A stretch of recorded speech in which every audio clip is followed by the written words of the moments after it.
So how can AI help get your VA claim approved today? Let's go over it. So first thing, the VA is using AI to screen your claim before any humans even see that. We all know that's happening now, and that has some positives and some negatives. Positive being, might go through faster. Negative being, you might get just kind of like tossed away really quickly without anybody actually looking at it.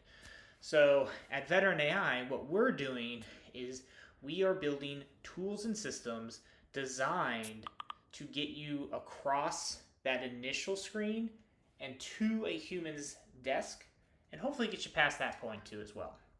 We really want to get you, again, a C&P exam, and for everybody listening, remember, it doesn't matter who you work with, whether that be a VSO, Veteran AI, or any of those other people that charge way too much.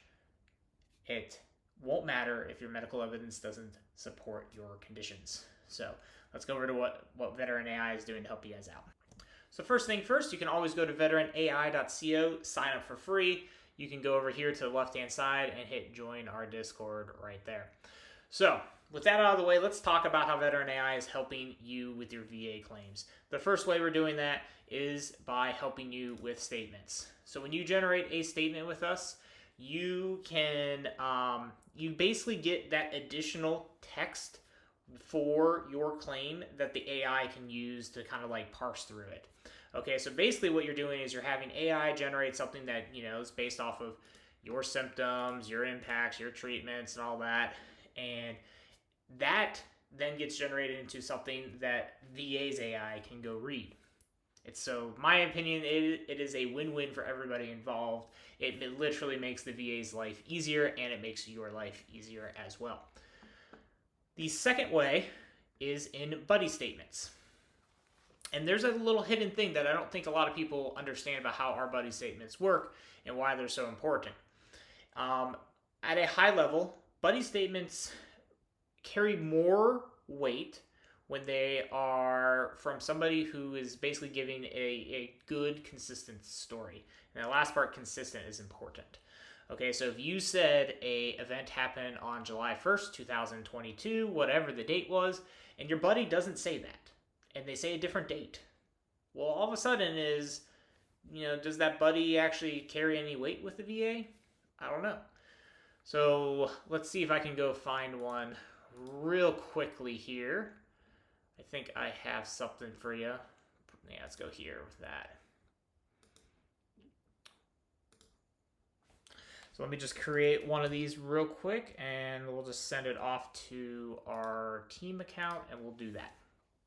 So when you create a buddy statement on our system, it actually generates basically instructions with every single solitary one of them, to include talking points, you know, the impacts, all this good stuff. What that's doing is, again, it is a reminder to the buddy, these are the things that are important to talk about. But if there's dates, like this date right here, that part actually does get included in the basically the buddy's output.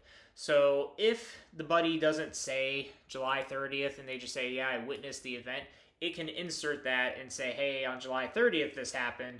The buddy then gets a chance to review that and make sure, yeah, I get that. That is the day, I just didn't say it.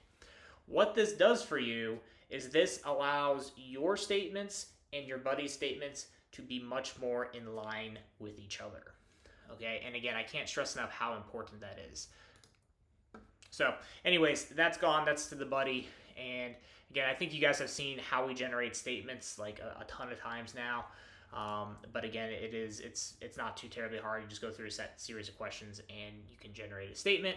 It gets put right onto, let me just kind of download this real quick. So I had to cut that real quick, but you can see here, it generates it right onto the official form, all the good stuff. You can just sign that, send it right to the VA. Okay. Lastly, the thing that we're helping out on is Nexus letters. So this is definitely the thing that we are most known for, and Nexus letters that we make are intended to be draft medical opinions signed off by your primary care provider. So let's talk. Primary care provider, why do we want your primary care to sign it? Because they do two things for you. The first thing, this is for all the big orgs right now listening, is a primary care provider signing off on this equates to the lowest chance of fraud. Okay? Unlike a Nexus agency, which at the end of the day is getting paid to do this, and again, most Nexus agencies I've talked to or had interactions with, they won't create a Nexus if they don't agree with the medical documentation you provided them. But I'm not saying, it doesn't happen, basically. At the end of the day, there's a monetary incentive there. So what your primary care does is reduces that likelihood of fraud. So that's good for you, the vet, and that's good for the VA. That's good for everybody. The second thing they do is they actually have a significant amount of probative value to their statement. Because they have been seeing you for so long, they should, in theory, know a lot about you. And the VA recognizes that. If you have two doctors and one is writing a Nexus letter for you and they've never seen you before, sure, they can still give a medical opinion. But if your primary care writes one and they've seen you for 15 years, their word does carry more weight, all else being equal. Okay, so again, I'll try to leave it in the comments of how to generate a Nexus letter, but basically we do a well-researched Nexus letter for you, and I can actually pull one up real quick. Give me 1 second. So this, real quick, is a Nexus letter that we generate. You can see here, obviously, there is instructions for your doctor to use. Legal precedents, and just because I absolutely truly hate when I see people include legal arguments in quite literally anything you're submitting to the VA unless you are an attorney. Legal precedence has no room in a medical opinion. That should make sense to everybody, but I know to certain organizations that makes no sense. But a doctor does not give legal opinions, a doctor gives medical opinions. That should be simple enough for everybody. We add this here not to be included as your final submission, but this is to make the the doctor feel better. And then down here again, this is your entire Nexus letter. Okay? So, again, complete with articles right out of the NIH. So again, that is something we are doing to make sure that your claim has the greatest chance of success. Okay, so we're back here. Last thing I want to talk about is our decision letters. So our decision letters allow you to upload your latest decision letter. Let's go ahead and let's find one right here. And you can see it finds all the decisions from that letter, and you can actually add them to your, basically to your profile. The other thing that is by far, I think, the highest value thing is it tells you what to do. Okay, it tells you exact actions to take for every type of denial. You get a Nexus. Oh, go get a Nexus letter.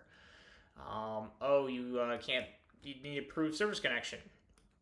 Maybe medical records are the problem. Collect some buddy statements. Are there police reports? Something like that you can give to the VA. Maybe a leave and earning statement. That's a good one if you're a reservist.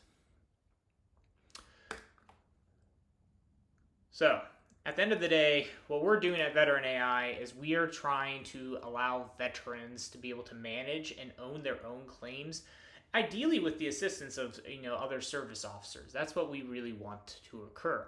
Now, with that being said, it is definitely a tool for veterans, and we're very happy that a lot of veterans, I think at this point over 25,000 veterans, have been using our application. So leave it in the comments, what we can do better. Let me know what we're doing well. And as always, I really do appreciate you guys' support. The way I really view Veteran AI is we are the only grassroots, community-based company out there for this. We're doing this with absolutely no funding from any outside sources. I'm a dude in my basement. My devs are regular people. So I think we're doing as good of a job as we can for the veteran community as we possibly could. So I appreciate you guys. Take care.